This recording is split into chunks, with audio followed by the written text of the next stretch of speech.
Jack Welch transformed American capitalism as boss of GE, in good ways and bad. In his autobiography, published soon after retiring from GE in 2001, Jack Welch explained the challenge he has faced when taking over as chairman and chief executive of the iconic American company 20 years earlier. The firm has grown top-heavy and sclerotic. Some divisions has not posted profit in over a decade. In his farewell speech, Redden Johnson, his petrochemical predecessors, linked the industry conglomerate, particularly to the Queen Mary, Majesty Ocean Line, caught in a storm. In his insult address, Miss Welch maintains the nautical metaphor with less than crew and a great sense of urgency. He told his charges that he wants GE to be like a speedboat in the harbor trying to move like hell. Threat from sophisticated competitors from Japan was growing. He did not want GE to go the way of Detroit carmakers or IBM, which failed to adapt. Scrub American moron his days on March 1st, aged 84. The company he reinvented itself, struggling to keep with times. Welch certainly revamped up GE's propellers under Jones, who led the firm from 1973 to 1980. It doubled revenues to $25 billion and saw its share price sink by about a fifth. Under Mr. Welch, revenues quadrupled from $27 billion in 1981 to $130 billion in 2000. Total shareholder returns, including dividends, rose 70-fold, more than 3 times as fast as those from the S&P 500 big corporates. This made him the talk of corporate America. In 1999, Fortune magazine anointed him manager of the century.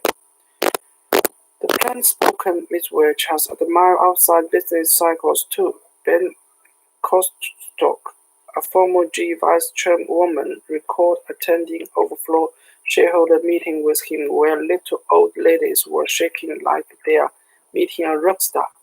Welch revolution rested on 4 pillars: people, process, purpose, and profit. Start with people. Excluding praise him for nurturing talent. Encourage employees to take risks and spend time minds. Remembers Jeff Steinwert of Yale School of Management, who taught at the company university in Crotone. He also promoted an obsessive and restless meritocracy to tame GE bloated bureaucracy, introduced the policy of rank and yak, sucking the bottom tapping the manager's measures by financial and other metrics each year. Public handlings are worth 1,000 CEO speeches. Miss Welch once critiqued he lavished praise when managers excess, but upbraided them publicly if they did not. Rather a pig or a princess, recalled a senior aide. Miss Welch was also obsessed with process. Some were radical in his day, but has since become commonplace. To prevent turn wars from killing new ideas, for instance, he insists that town hall meeting be held so that all relevant parties could raise objections. He championed Six Sigma, a series of techniques that aim to keep manufacturing defects below 3.4 per million parts. GE's purpose also changed on his watch. Since its found by Thomas Edison in 1892, it has focused on engineering from refrigerator to turbo. Ms. Welch extended it to product-related services like sale in airlines, flight time, rather than merely just engines. More controversially, he also grew GE's financial service arm. Everything always in the service of profit to boost them further. Ms. Welch slashed costs and sold flagrant units, insisting that every GE mission be first or second in its industry. Net income duly soared from $1.7 billion in 1981 to $12.7 billion in 2000. His work also has critics. His insistence on downsizing when GE was still profitable had caught a figure from about 400,000 in 1980s below 300,000 5 years later, earning him the epithet "neutral jack" in reference to the neutron bomb, which killed millions but left the building intact. Tom Peters, co-author of In Search of Excellence, a Hollywood magazine, magnanimous Tom accepted that GE needed discipline as his one was obvious to a false grandeur, but he lacks the extreme method to dumping lots of bodies off the side of the cruise ship. More important, GE began to unwear almost as soon as he left. His hand-picked successor, Jennifer Immert, were finally ousted in 2017 after failing to reserve a sharp decline. John Flannery, who replaced him, lost the barrier a year. GE's market capitalization fell from a peak of $600 billion in 2000 to $95 billion today. Was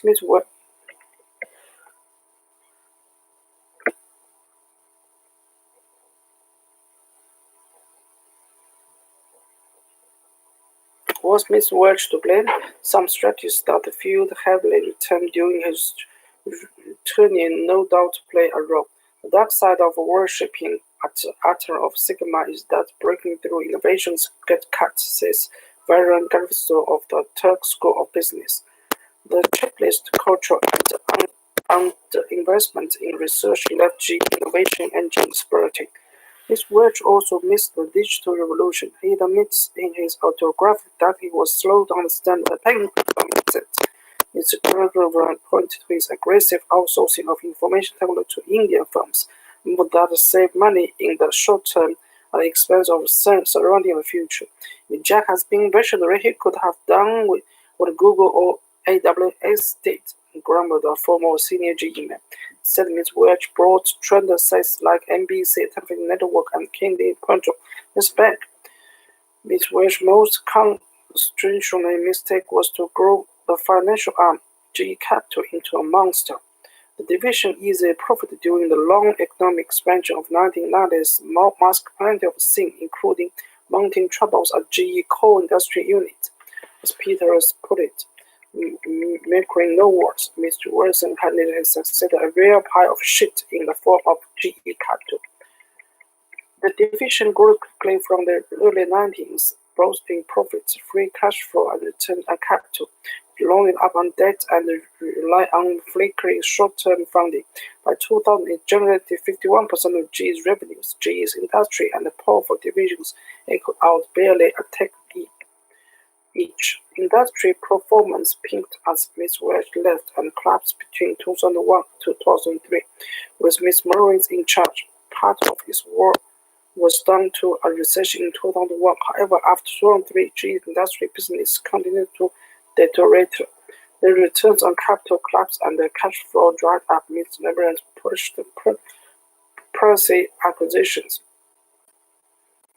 and ear-time assessor for years. He continued to expand GE Capital, though less dependent on short-term funding. It remained highly leveraged.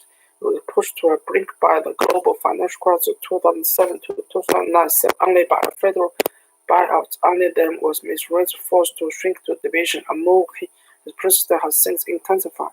There's no denying Ms. Welch was a towering figure who helped join American Act out of compliance in the 1970s. At the time, he may have shaken too hard.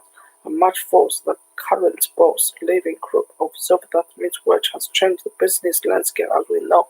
He did not say whether it was for better or worse.